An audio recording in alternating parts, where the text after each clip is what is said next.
Good evening, everybody. May I have your attention, please? I want to welcome you to this International Women's Day celebration. My name is Joe Sims. We are gathered here today to salute the struggle for equality for all women. Brothers and sisters, comrades and friends, W.E.B. Du Bois once pointed out famously that the problem of the 20th century is the problem of the color line. And looking back on it, you know what? Du Bois was right.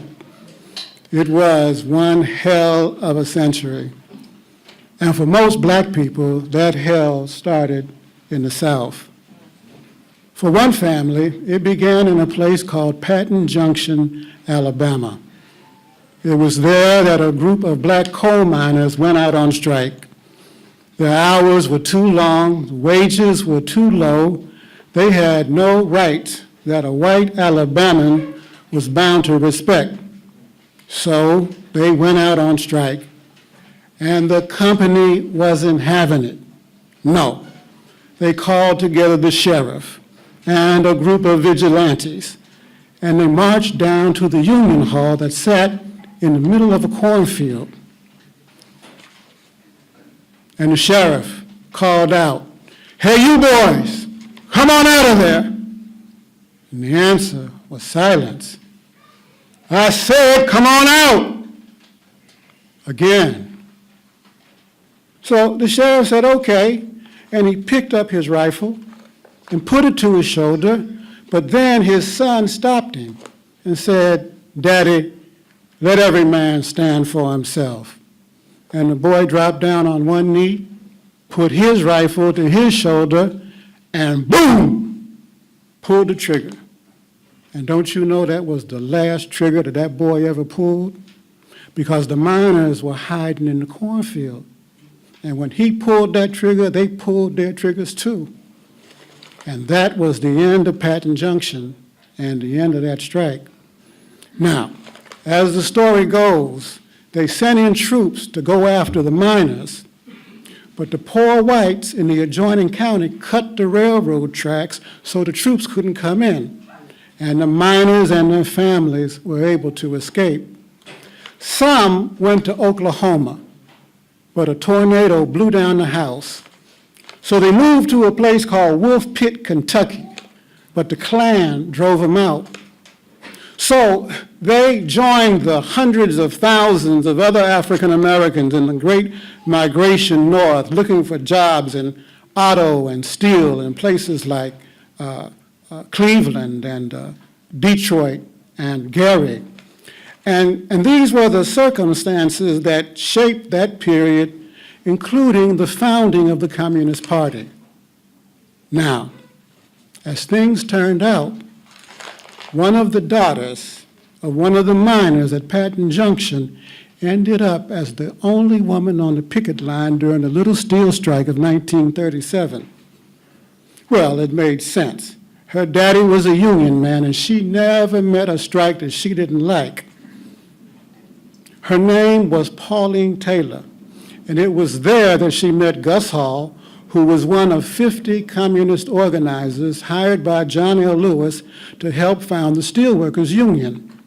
She went on to lead the local NAACP, ran for governor of Ohio in 1948 on the Progressive Party line, and joined in the effort to ban atomic weapons along with folks like Madame Curie and Pablo Picasso and Islanda and Paul Robeson, the latter two with whom she became a little friendly. And maybe it was because of that friendship that she got the idea one day to invite Paul to come to town to give a concert. Excited, on the first day she called her church. "Why, sure, Sister Taylor, we would be more than happy to have Paul sing at Shiloh." On the second day, she got it in the local newspaper. The headline read, "Paul Robeson to sing at Shiloh." On the third day, she got death threats. "There'll be bombs and bullets at Shiloh." On the fourth day, Shiloh canceled.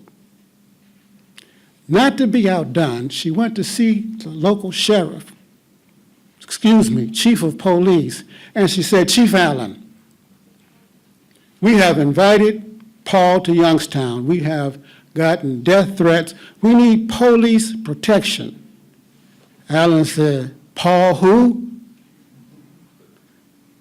"Listen, Mr. Man, either you do your job or we'll do ours. Paul is coming to town." And sure enough, on the evening that Paul arrived at the local Greyhound station from Cleveland, he was met by a little caravan organized by the Steel City Sportsman's Club, a group of bear and deer hunting brothers who felt obliged to do what the local police department wouldn't. And weren't they all surprised when they walked out of the Greyhound station and found it surrounded by Chief Allen's police. And maybe these were the reasons why Mrs. Taylor was hauled 2 times before the House Un-American Activities Committee and was one of 100 African American leaders from around the country, along with Coleman Young of Detroit and Harold Washington of Chicago, defended at a Madison Square Garden rally against McCarthyism. Now, listen to me. Mrs. Taylor was not a member of the party. I know that because she was my grandma. She was a left-wing, deeply religious Christian woman who admired the party's championing of the fight for racial justice and the class struggle. And if there's one thing that you can say about this party, is that we champion the fight for racial justice and the class struggle. Sometimes we did it better. Other times we did it not as good, but we always did it. Whether or not it was in the fight of the steelworkers rank and file for affirmative action, or in the fight to free Angela Davis, or in the fight for sanctions against the racist regime in South Africa, or in today's fight for black and brown lives. This party has always maintained that the fight against racism and sexism and homophobia, and I gotta say, because of all that craziness going on in Washington, Islamophobia and the attacks on that sister, we have always said that the fight against these things are principal questions for us from which we must never, ever retreat. And so, as we confront this administration in Washington that is using racism as a central organizing principle, let us draw inspiration from these old stories about our sheroes and heroes. And as we build a united front against their policies, as was done so fabulously last November by the broad movement against Trump, let us remember that these victories and these struggles are built on the shoulders of giants. Thank you very much.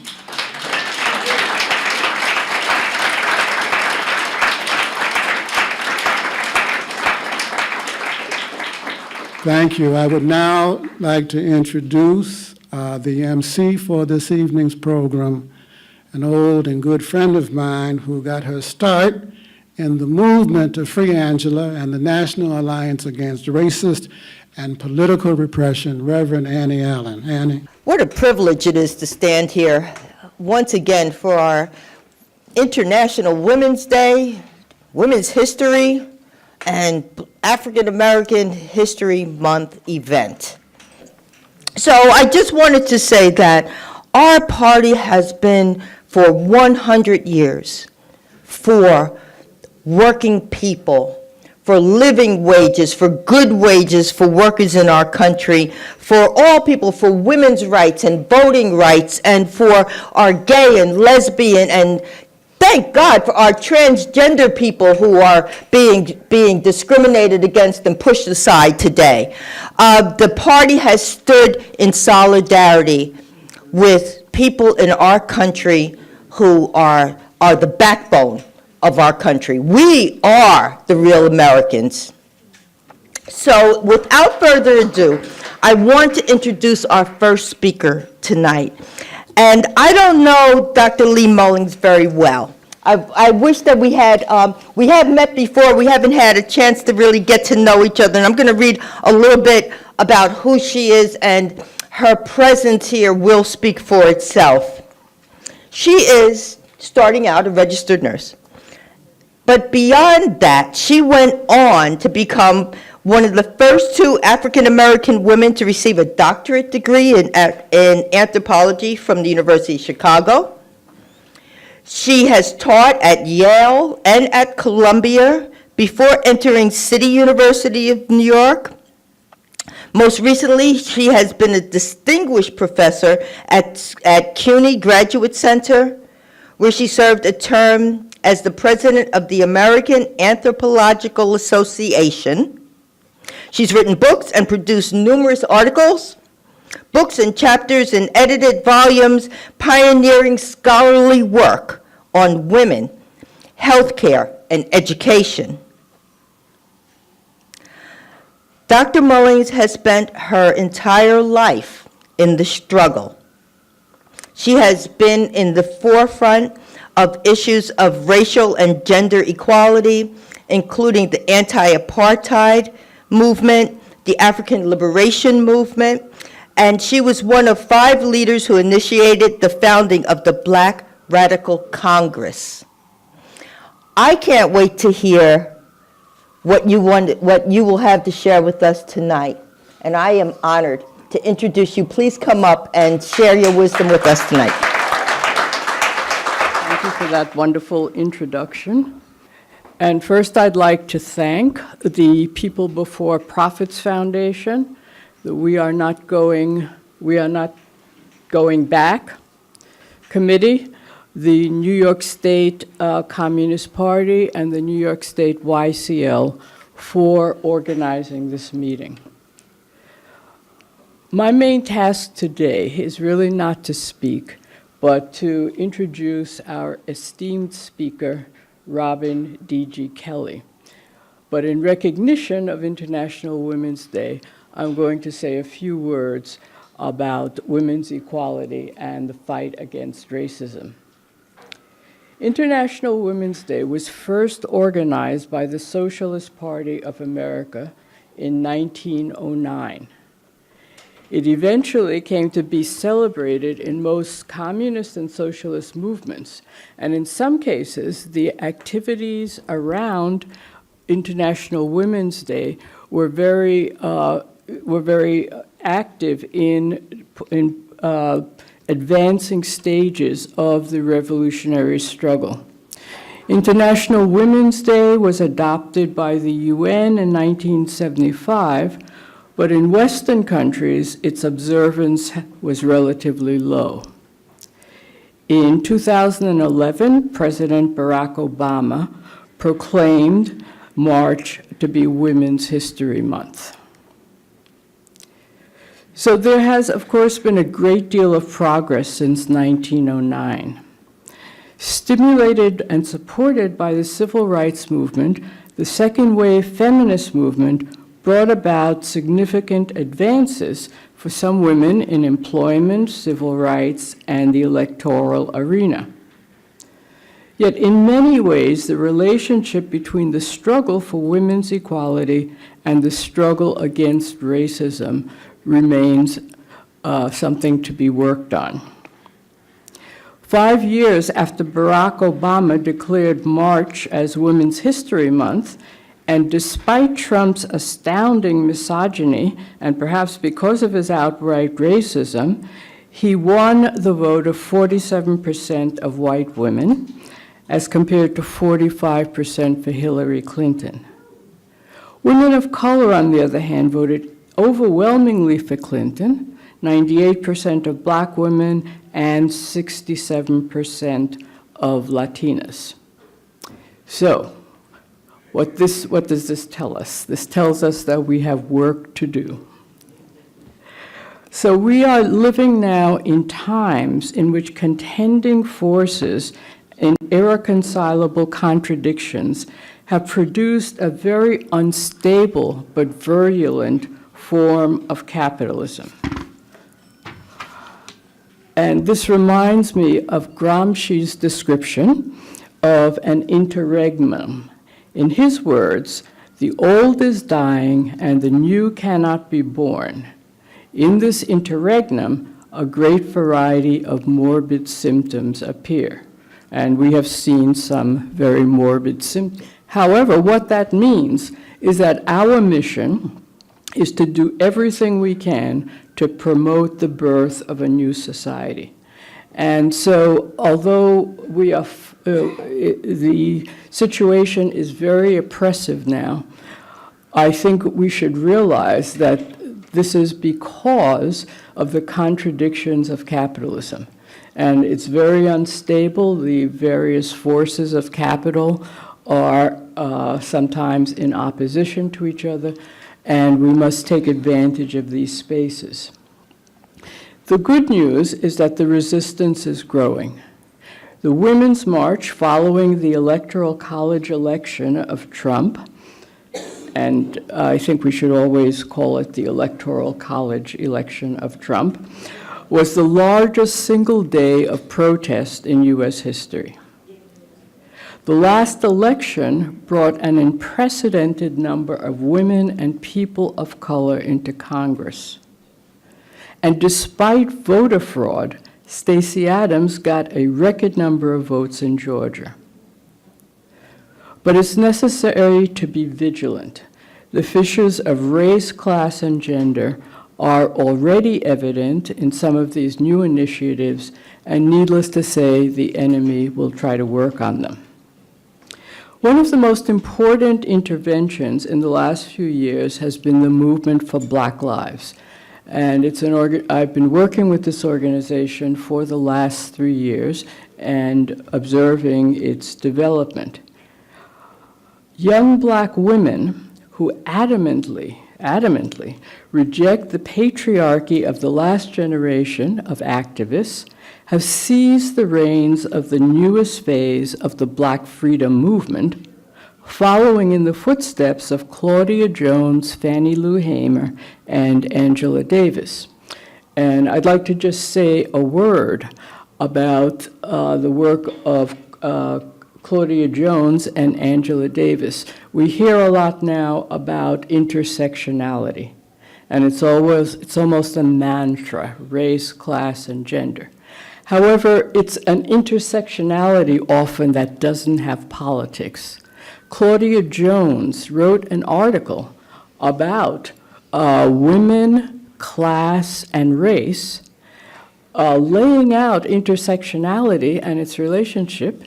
And Claudia Jones was a member of the Communist Party, and she was deported to England during McCarthyism. Angela Davis's book is Women, Race, and Class. And she puts together the issues of women, race, and class and how they intersect, as opposed to just throwing them all into the pot and who knows what you come out with. So I want to say that these young women are following in the footsteps of Claudia Jones, Fannie Lou Hamer, and Angela Davis, and many of these young people are intentionally, that's a word they like to use, setting out to build an anti-capitalist formation, envisioning an alternate way of being, freedom dreams. I've watched the young people. I remember one young man who I was interviewing, and he had been out in the street in Ferguson, and he said, I was protesting in Ferguson, and then I realized that it's bigger than these police. It's the whole police force. He said, then I realized it's the whole government. Then I realized that we had to completely change society. And there are more and more, there are many stories like this, from some of the young people that I interviewed. And I think if you look at the statement of the movement for Black Lives, you see a very progressive statement that Robin has written about that would change the life of all Americans.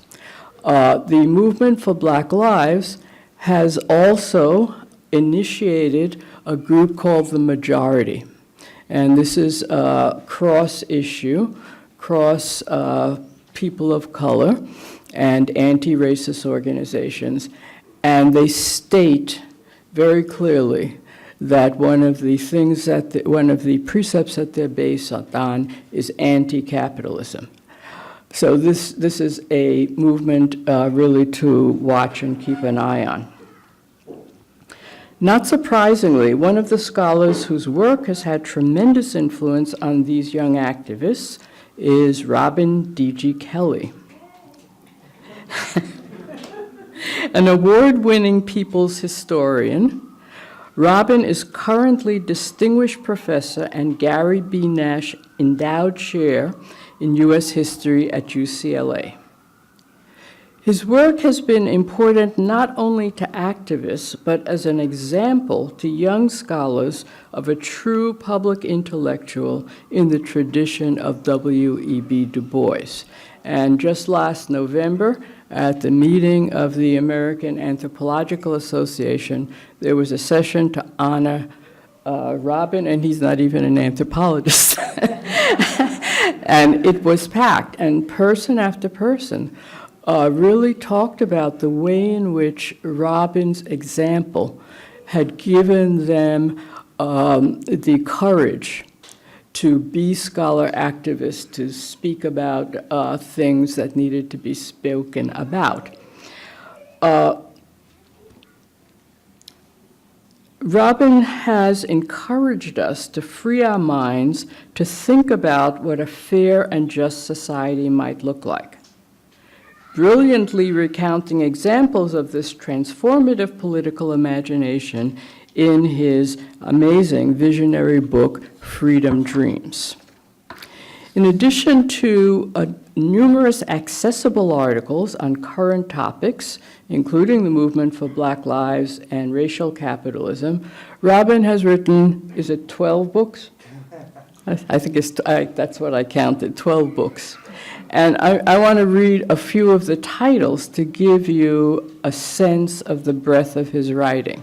He's written on popular culture, a book called Downtown Blues, Africa Speaks, America Answers, Modern Jazz in Revolutionary Times, and Thelonious Monk, The Life and Times of an American Original. He's written on social movements, Hammer and Hoe, Alabama Communists during the Great Depression, Three Strikes, Miners, Musicians, Salesgirls, and the Fighting Spirit of Labor, Race Rebels, Culture, Politics, and the Black Working Class. So in all his work, Robin has situated the history of politics in the context of the culture, concerns, and dreams of ordinary people. And that's what makes his work so special. Hammer and Hoe, Robin's first book, which grew out of his dissertation, is an account of the Communist Party in Alabama in the 30s and the struggle of workers for a better life. It has inspired organizers for decades, and the 25th anniversary edition was recently published. So today, Robin invites us to dream freedom dreams about what might have happened had the communists won. Please join me in welcoming Robin Kelley.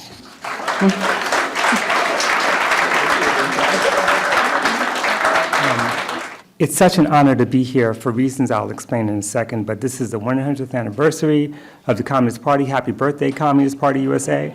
Okay, so I'm also appreciative because Leith reminded us that this is International Women's Day, and it's very relevant to my talk, as we'll see. But it's also relevant because we don't always acknowledge, like, the beginning of the Russian Revolution. Like, we oftentimes focus on the October Revolution, the seizure of power.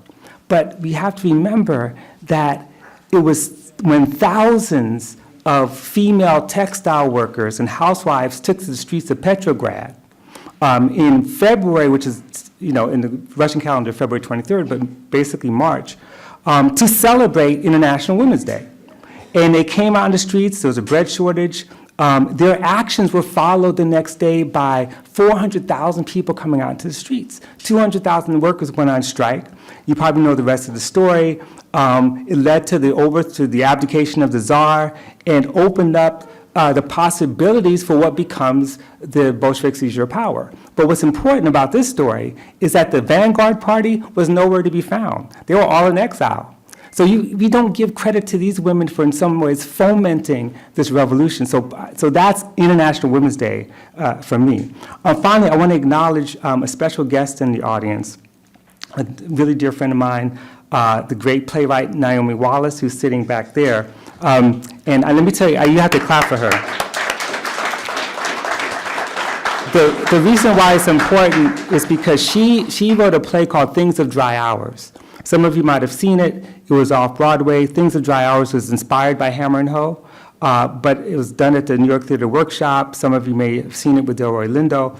And in many ways, it inspired the question I'm asking tonight. That is, what would have happened had the Communist Party in Alabama won?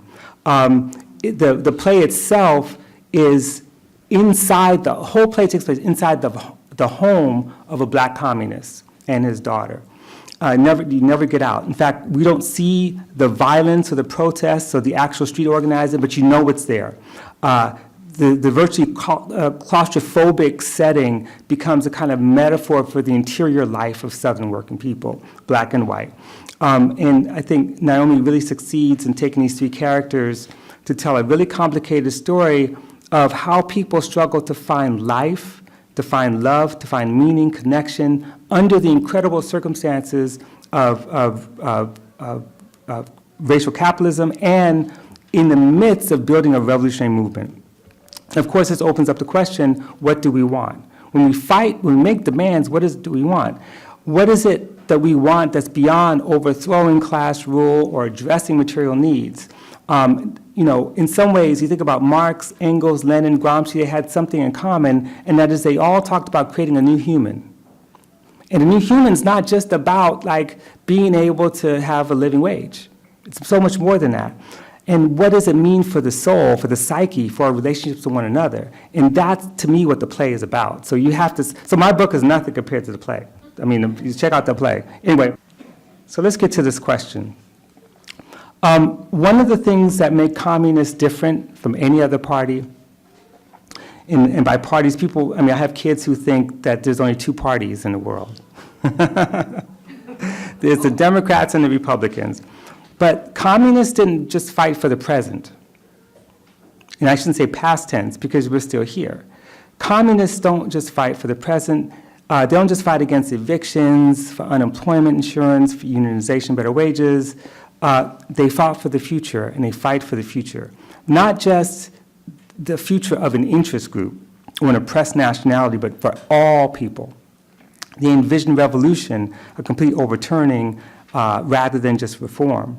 And so what we need to remember in this moment of Trumpism, where Trump and his acolytes have really escalated anti-communist rhetoric, going back to 1950s levels. And this is a regime that's moving not only to overthrow the United Socialist Party in Venezuela, but really wage an all-out war on any regime that even gestures towards social democracy, let alone socialism. So any challenges, of course, to that neoliberal logic will be subject to a hit by U.S. empire. That's not new. That's consistent with U.S. history. That is not new at all. Even some of the people that we think of as transformative have done many hits. Libya, we could talk about that. And yet, Trump's bluster, and this is what to me is really important, his bluster is also generated by fear. That those people are afraid.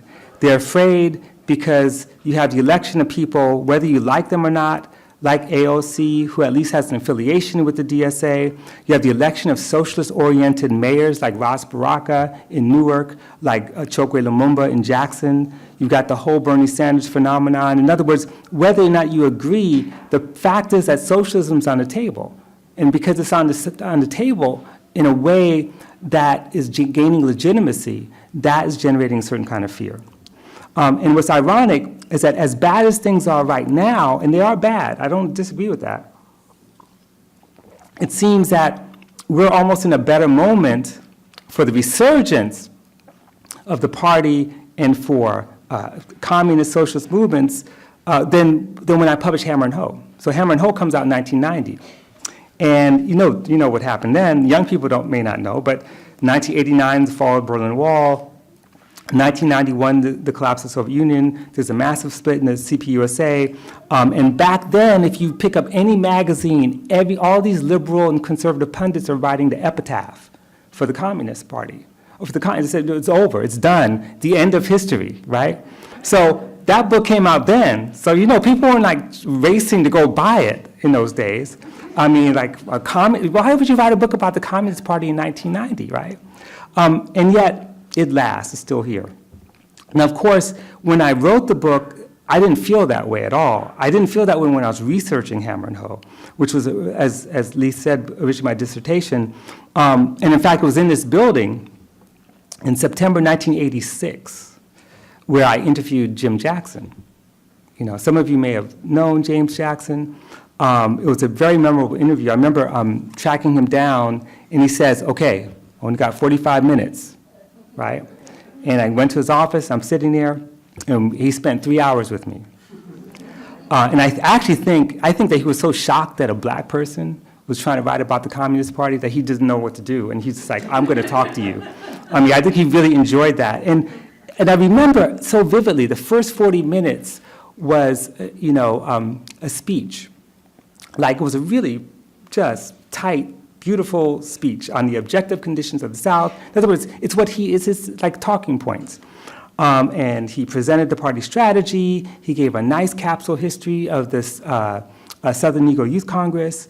But then I started to push him to talk about himself and his personal experiences in Virginia, which is why I just loved, Joe Sims' opening to begin from the personal experience of what it is to be a worker in Alabama and have to face that kind of oppression. In any case, he began to open up to me, and he talked fondly about his friendship with Louis Burnham, and he gave me the best compliment it was the second best compliment I've ever gotten from someone who's not related to me. And what he said was, he stopped and he kind of looked wistfully, he says, you remind me of Lou Burnham, you remind me of Lou. And I was almost in tears, because of course he died young. I didn't know him. Of course I got to know much of his family and Dorothy. But the best compliment was when Amir Baraka came up to me one day and said, Hammer and Hoe, hell of a book, hell of a book. that was like, I'm still living with that. So those are the two best compliments. In any case, in talking about what he did then, he talked about how he taught sharecroppers dialectics. Through the natural growth of cotton. And if you read Engels, you'll know what he's talking about.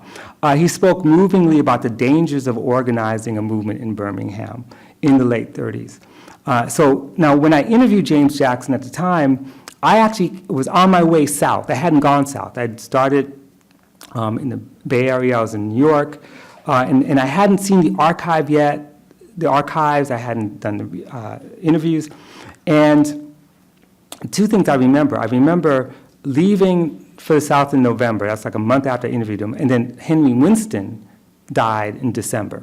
I remember that vividly. And then I'm in the archives, and it's there, and when I started interviewing people, that I came to understand what James Jackson was trying to tell me.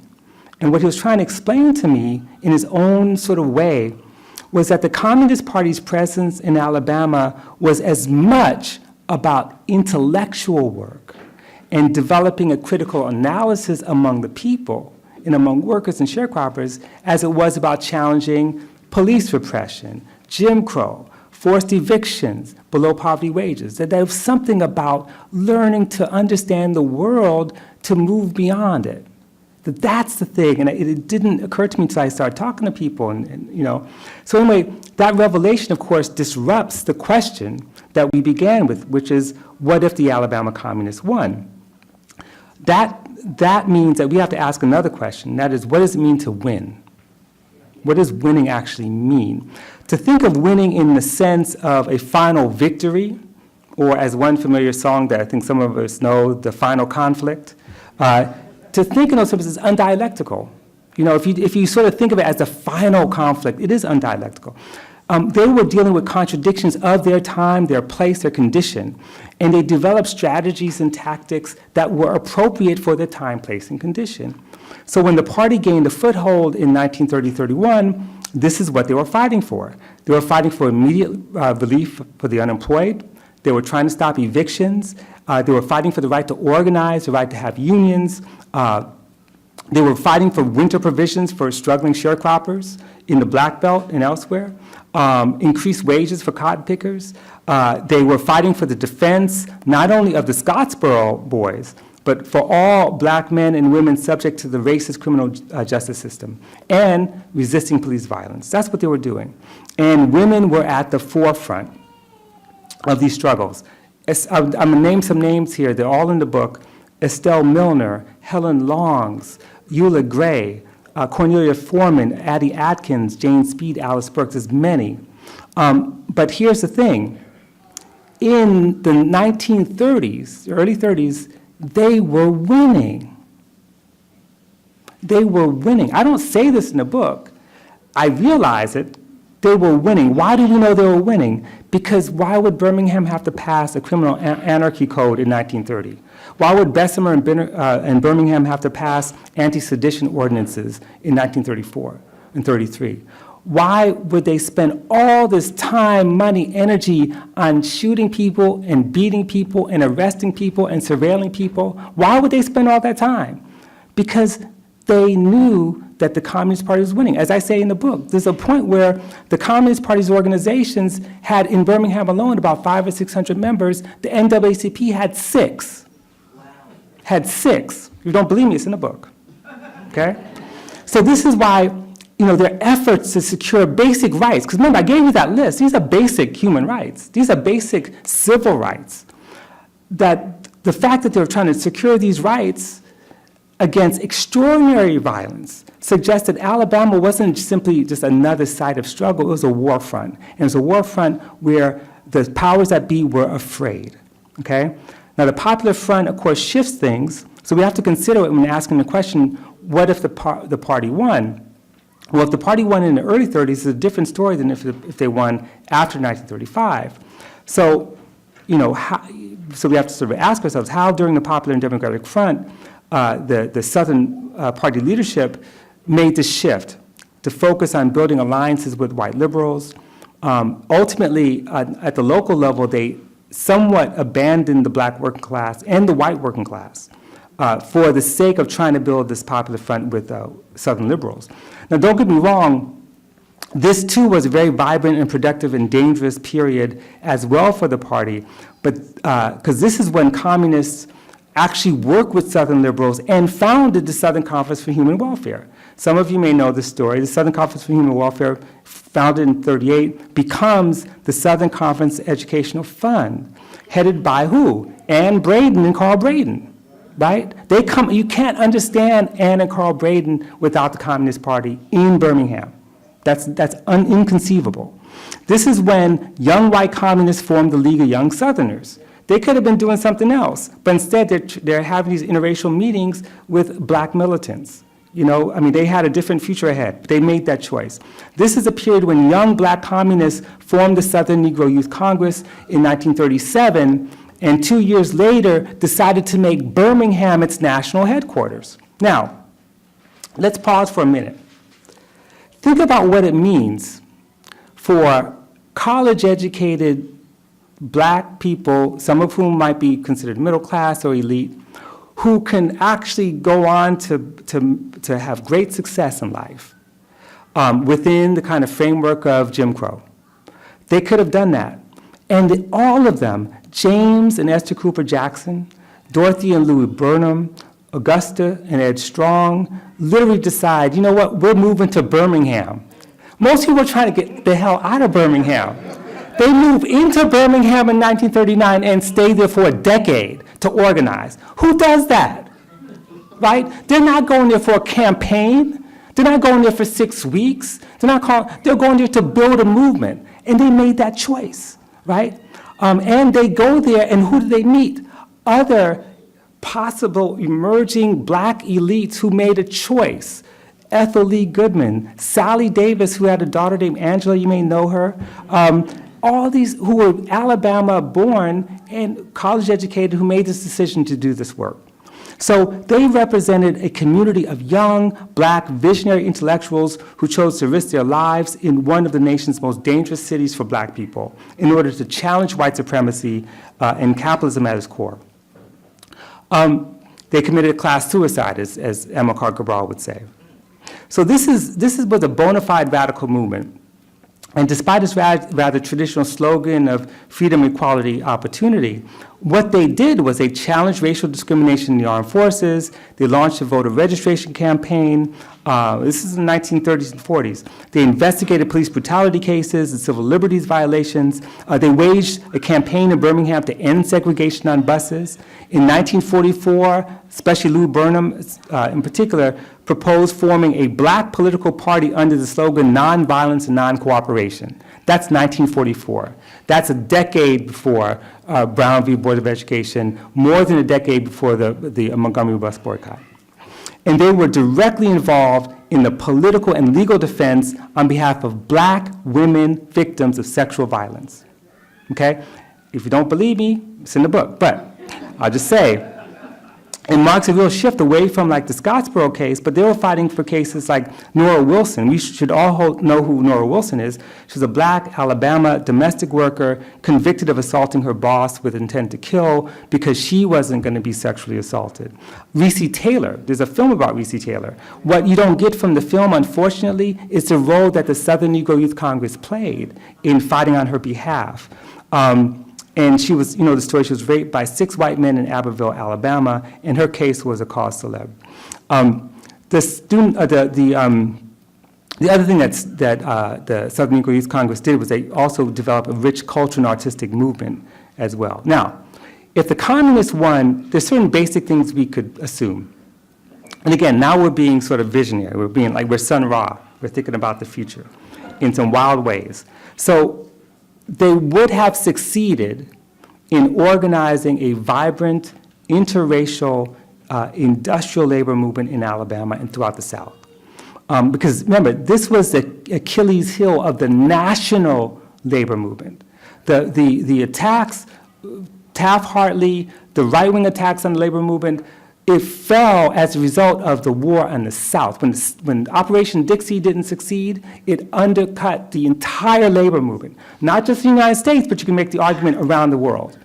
You know? And that's when the AFL-CIO ended up, its leadership ended up doing some of the work of the U.S. Cold War policy, right? Imagine a different AFL-CIO, driven from the South, driven by people like Eb Cox and Henry O. Mayfield, you know, and Matt Code and Hosea Hudson and people like that. Imagine that. Had the communists really succeeded in transforming the consciousness of working people, the white working class would not have sided with capital. If they succeeded, in other words, they wouldn't be we wouldn't have numbers saying that white women elected Trump, because their whole consciousness and understanding of the world would have changed. And not just Trump, but the defeat, the crushing, I shouldn't say defeat, the crushing of the Communist Party and its ethos to try to transform workers' consciousness led to what? The election of who? Nixon, Reagan, not just Trump. This is not just a Trump problem. This is a problem of America, you know? And Clinton. Well, I'm not going to have that debate today, but look, Clinton, there's certain elements of Clinton that do represent the neo-Bourbon class.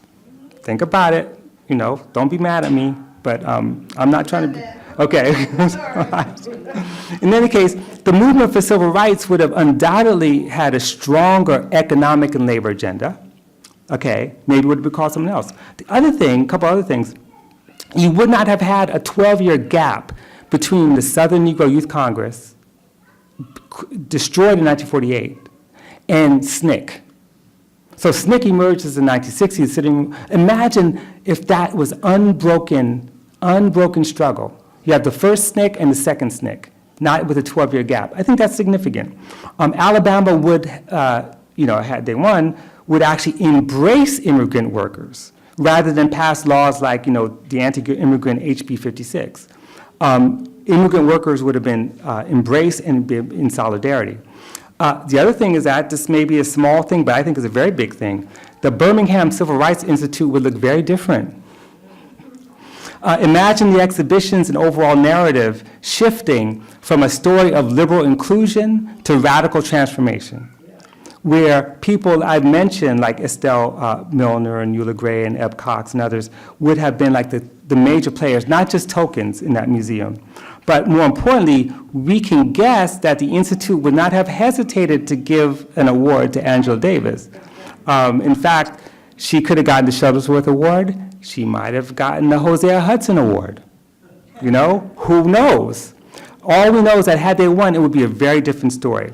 Other thing, just since we're on Angela, maybe she wouldn't have left Birmingham for high school. Maybe she wouldn't have gone to the left-leaning Elizabeth Irwin High School in New York because she could have read the Communist Manifesto at Birmingham Industrial School. You know what I'm saying? So that's another possible. Perhaps Birmingham would never have gotten the nickname Bombingham.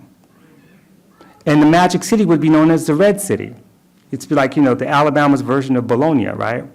Now, thinking about rural Alabama, and we start to imagine, then things get a little complicated. Because we can't run away from complications and contradictions. Imagine the good news: the party won, or whatever winning is, we'll find out. But the system of debt peonage and sharecropping would be abolished. All debts forgiven. The landlord class would be expropriated. But then, what does land reform look like in Alabama? Are we talking about land to the tiller in the form of small plots? Are we talking about collective farms and cooperatives based on commercial agriculture for export? Are we talking about the restoration of land rights to the dispossessed populations, the native populations? In other words, the restoration of the Albamu, the Tunica, the Cherokee, the Chickasaw, the Choctaw, the Cosati, the Muskogee Creek? In other words, these are not settled matters. That's when I say we have to think dialectically. Even the expropriation of the landlord produces a new set of contradictions, new struggle to question, well, what does that mean? Especially when in 1940s, no one's thinking about the Anthropocene, thinking about the destruction of the environment. See, so we got to think dialectically. For example, how do we imagine the place of industrial capital? Of course, the ideal outcome would be workers taking possession of the Tennessee Coal and Iron Company, or steel and iron foundries and mines, and that's wonderful, run on cooperative bases. But what are we talking about? Are we talking about collective ownership, or state ownership, or no ownership? And can we possibly dream of socialism in one state? Okay? I know there's some reference to that. Don't call me Trotskyist. It's just a question. But keep in mind that the assault on the labor movement succeeded in part by bribing white workers with things like permanent seniority, right? With higher wages, with racially segregated neighborhoods subsidized by the federal government that add value to their property by virtue of the fact that they're white, and other forms of government-sanctioned racism, right? But if the party won, could the white working class have been so easily bribed? I'm optimist. I actually don't think so. I think a segment could always be bribed, but I think that part of the struggle, is not just to improve conditions for people's lives and the conditions of their life, but also to change the way they think. I would even say that the party and some of the left unions like Mine Mill actually succeeded on a small scale in exposing that the wages of whiteness for workers, at least, is but a pittance. I mean, it's hard, again, to imagine an Anne and Carl Braden, a Nat Ross, a Clyde and Ann Johnson, a Barton Bell Logan, a Ted Wellman, a Jane and Dolly Speed, Joseph Gelders, his daughter Marge Lawrence Franz, Jim Dombrowski, Rob Hall, Don West, all these white people who committed themselves to anti-racism, right? They had a choice. The choice they took was a choice for revolution, for anti-racism, for standing up for justice. But still, if the party had not been pretty much abandoned its working class focus during the Popular Front, affecting black and white workers, how different the outcome might have been, that's the question. Now keep in mind that during and after World War II, manufacturers moved from Rust Belt, areas to the Sun Belt, to Alabama, precisely for what? Because labor was cheaper and unions were weaker. A consequence in part of the defeat of the communist organization. So again, what does it mean for there to be a revolution in Alabama? Does that mean capital would flow like Haiti? In a sense, right? The example with Haiti is that you have an embargo, all the Western nations saying we're not going to deal with Haiti, we're going to try to destroy you, and so people have to turn to local economies to survive. Would that have happened? I don't know, but all I know is that if anything, Alabama could have been the base for building a movement around the country, as opposed to just in isolation. And I actually think this may be a small point, but that Mississippi may actually be that base right now, today. But we'll talk about that. So let me just make a final turn here before I sit down, and that is, I actually want to take back the question and make a provocative suggestion, or not so much take back the question, but change my answer, and that is that I want to argue that the party did not fail. That the party actually didn't fail. It may not have succeeded in, say, overthrowing the state and ushering in the dictatorship of the proletariat. That didn't happen, but not succeeding is not the same as failing. And I want to make that case, because I want to argue that there was some amazing moments of refusing to fail. So, for example, one of the most important mass organizations in Alabama and across the country was the International Labor Defense. We know it because that's the organization that was involved with the defense of the Scottsboro case and many, many other cases. But what made the ILD so extraordinary was its ability to take what would have been just another Southern tragedy and turned it into a world historical event.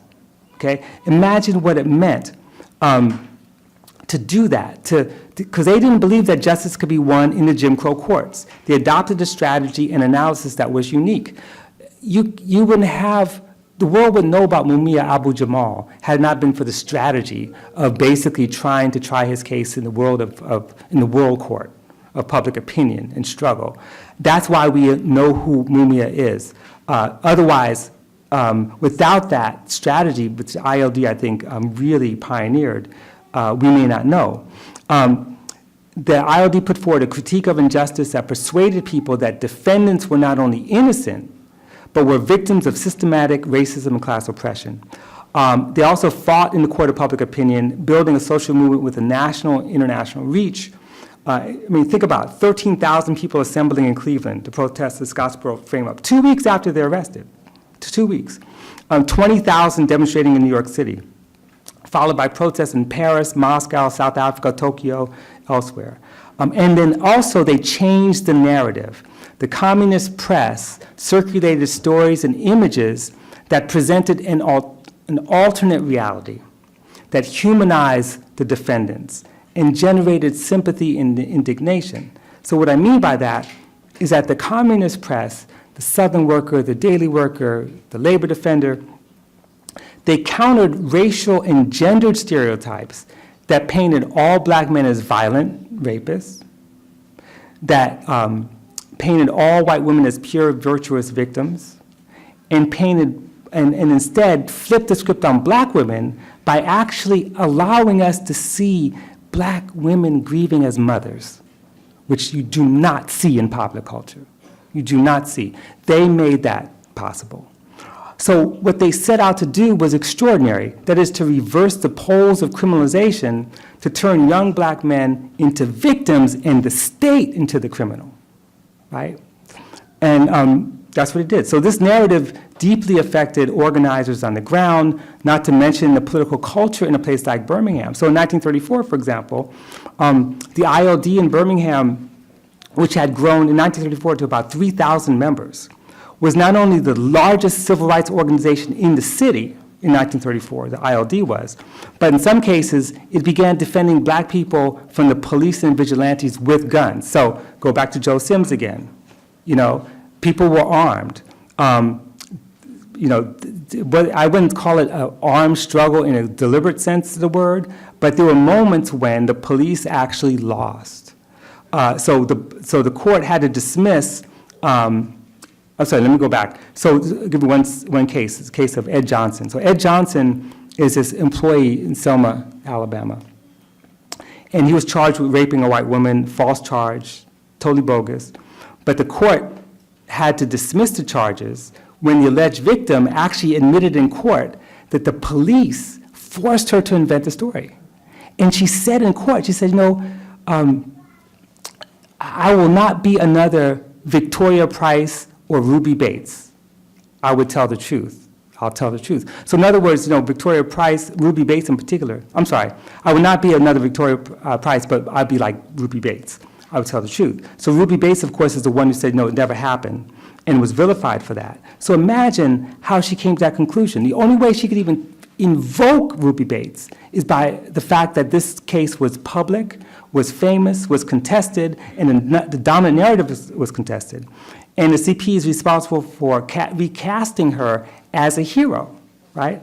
So in any case, as soon as Johnson was released, the sheriff tried to hand him over to a lynch mob.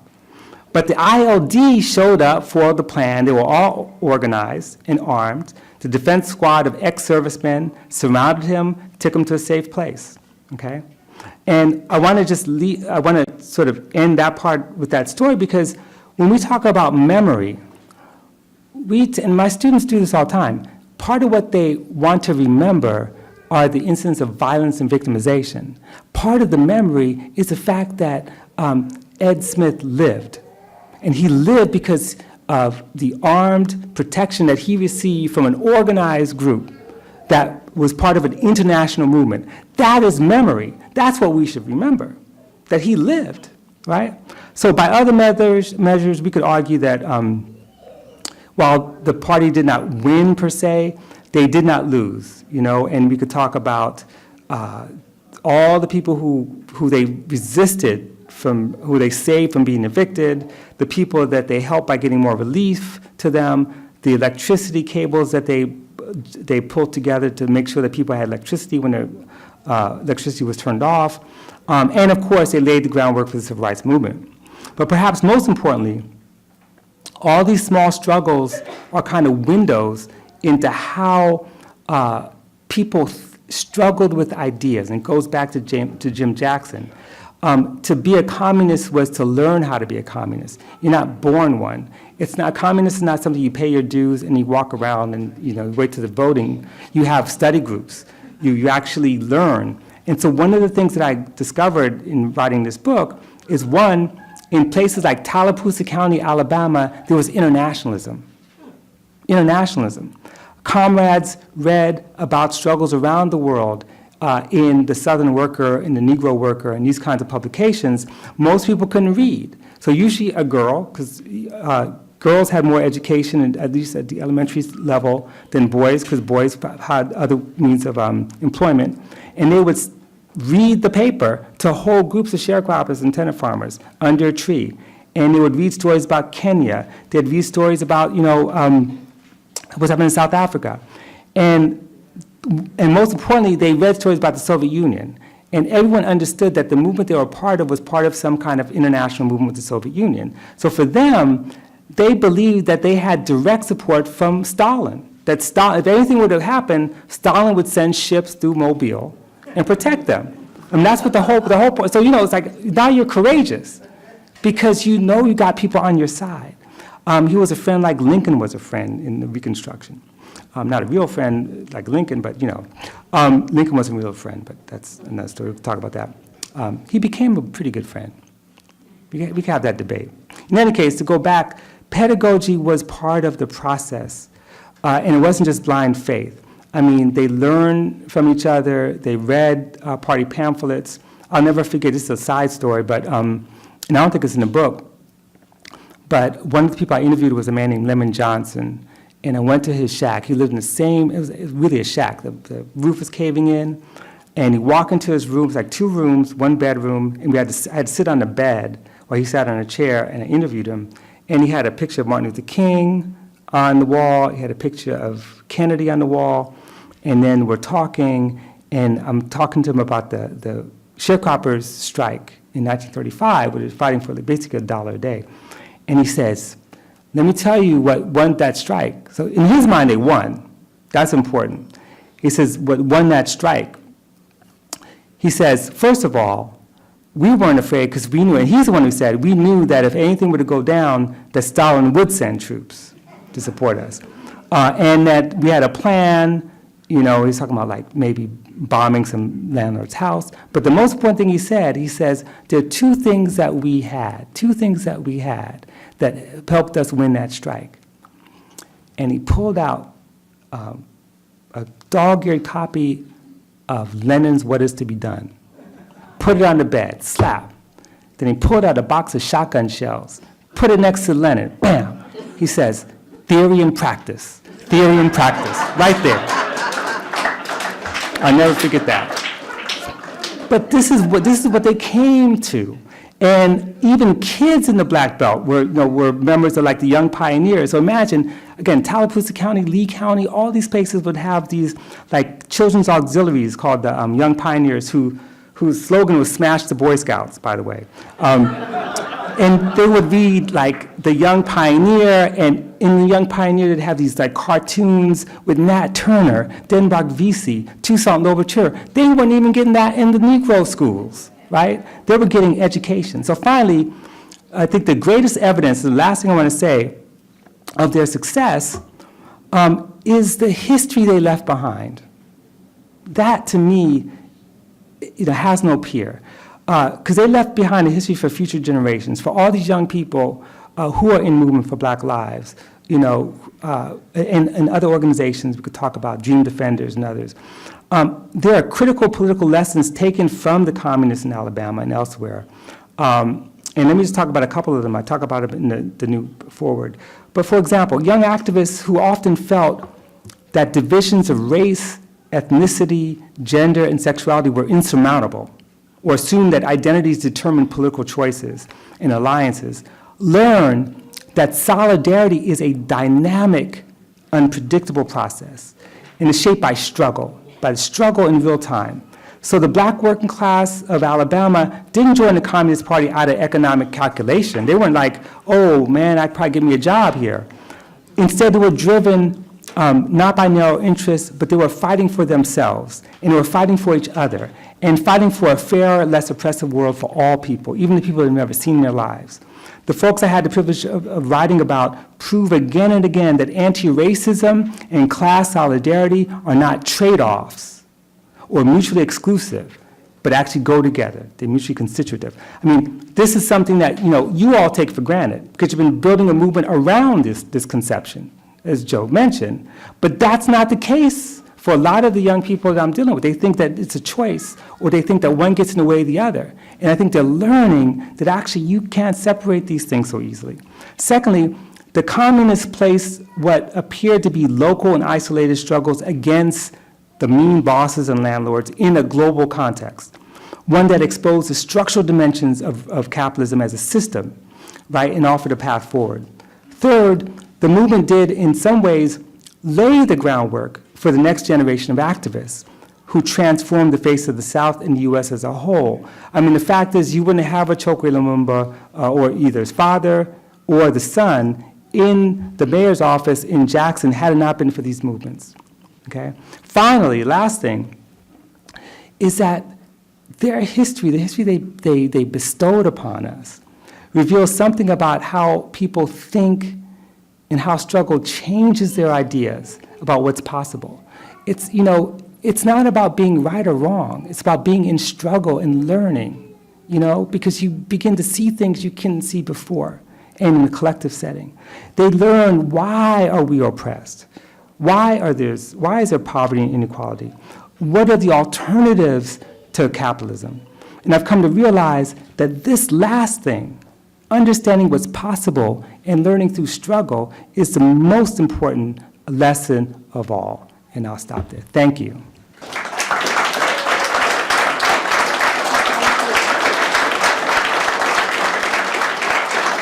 Robin, thank you so much. Give him a round of applause.